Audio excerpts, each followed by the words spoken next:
Hey guys, what's going on? This is Robbie with Robbie Ruviews. On this channel, we typically take amateur short films and review them, but today's episode is very special. We're going to be checking out Seth Worley's film, Real Gone. So when I was initially thinking about starting this channel, I didn't know exactly what I wanted to do yet, but once I fell into film reviews, Seth Worley's film, Real Gone, was the first thing that I wanted to start off with.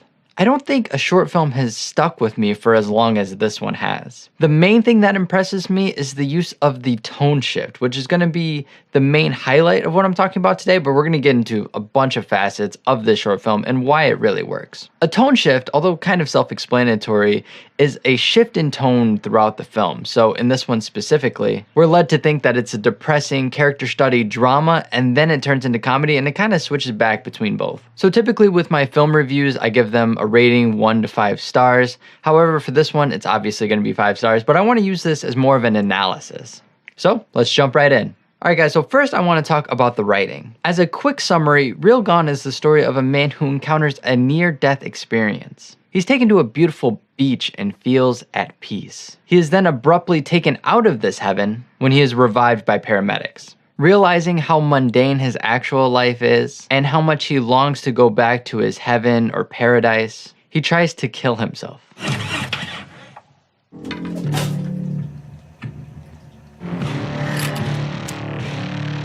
It isn't until he saves a woman from a burning building that he gets a new lease on life, just to be hit by a fire truck.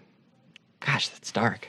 I think it starts with a great script. Now, in some of the behind-the-scenes stuff, Seth actually talks about it being a clock and how some of these times can actually parallel each other. It's very confusing, math, the clock, work thing. I don't know. Watch the video. It's really, really awesome. Very interesting, and he explains it a lot better than I ever could. This film does a lot of showing and not telling. The first introduction scene has our main character watching an old film. We can tell from the great acting that this is not the life the character wants to live, and he doesn't have to say a word, so it's really tempting to get your buddies to help you with a film, but really finding the best actor for the role really helps out, and I think this film is a great example of that.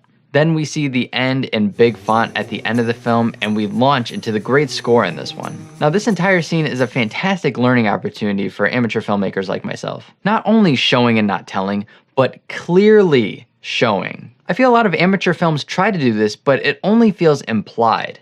You want to toe a very fine line here. On one side, you don't want to beat your audience over the head with your message, while at the same time giving them enough information so that they can safely imply what you want them to take away. Next, let's get into the cinematography. Now, the variety of shots tell a lot of the story within Real Gone. So first, we start off with some tilt shift lens work, really giving us that dreamy feeling.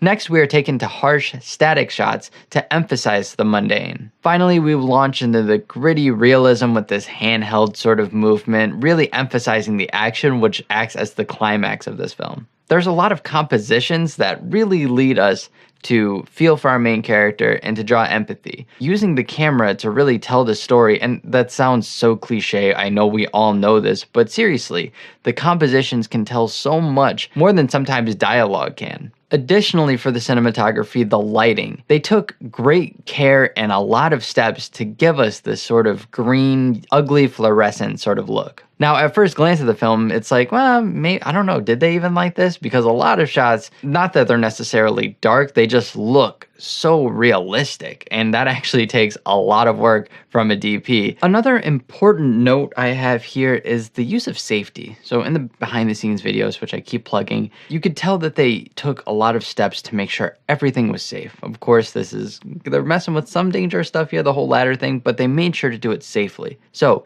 if you are planning on doing anything close to this, anything with ladders, just anything in film, period, please, safety is number one. We are creating films here. This isn't a life and death situation. It should never be a life and death scenario. So please, whenever you're doing any sort of stunts or anything, I would recommend having a professional who's done it before with you while you're doing it. But I understand if you don't have the budget or anything, please, please, please make sure you're doing everything safely. And finally, let's explore the concept of killing your babies. The concept of killing your babies is essentially taking a shot, sequence, scene out of your film for the sake of the film. In one of the many great behind the scenes videos, Seth Worley talks about an entire scene that was cut from the film. Now, this was a shot and scene that everyone liked and enjoyed in the script, but when it came into the editing room, it kind of slowed things down. So they cut that entire scene just for the pace of the film. And you can really tell a difference. Although it is a really cool scene, it slows the pace of the film down. So I think they ultimately made the right call there. I'm a proponent of the simpler, the better. When you're in the editing room, it's worth experimenting, taking a couple scenes out, taking a couple shots out, and seeing if that helps the pace of your film. Now, whether this is just for redundancy, pace, etc., I know I hold on to shots sometimes because I usually shoot and edit my own stuff, which is a very dangerous thing if you shoot and edit your own stuff, because sometimes you know exactly all the trouble that you had to go through for this one shot. If you had to get a certain location, or if you got the framing just right, the focus was just right. Killing your babies is exactly this. Taking away shots that you worked hard for, because overall, it's not going to matter in the entire film. Nobody's going to miss that shot, essentially. Only you, and you'll sit there and say, man, I should have left that shot in. And then eventually you'll realize sometimes, now I'm not saying all the time, sometimes your film is better without it. All right, guys, huge shout out to Seth Worley, who gave his A-OK for me to review this film. I hope this was helpful for you guys.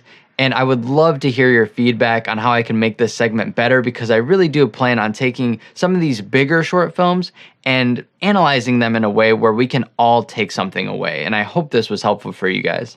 Additionally, if there are popular short films that you want me to critique, go ahead and contact me, whether that's through email, Facebook, Twitter, whatever you guys follow me on. Send it on over and I'll be happy to take a look at it. All right, guys, that's all the time we have here on Robbie Reviews today. I hope you enjoyed this episode. Thank you so much, Seth Worley, for making an incredible short film and giving your A-OK for me to review it. I really appreciate that. I want to know what you guys thought of this short film, of this review. Please leave a comment below, and I will be sure to keep the conversation going down there. If you enjoyed this video, give it a like, and if you want to see more content similar to this, where I review amateur short films, subscribe and check out some of my past videos. I will see you guys in the next video. Have an awesome day. It isn't until he saves a woman from a burning building that... First we start off with some tilt shift lens. Man, I cannot talk today. Again, a huge shout out to Seth. Do you ever realize your life is like the beginning of a film, but not the end, the interesting stuff? You're just living in the mundane. Killing your babies. Killing your babies. That's so awful. I can't. But he's back in his heaven/paradise, so I guess it's a happy ending. Yeah.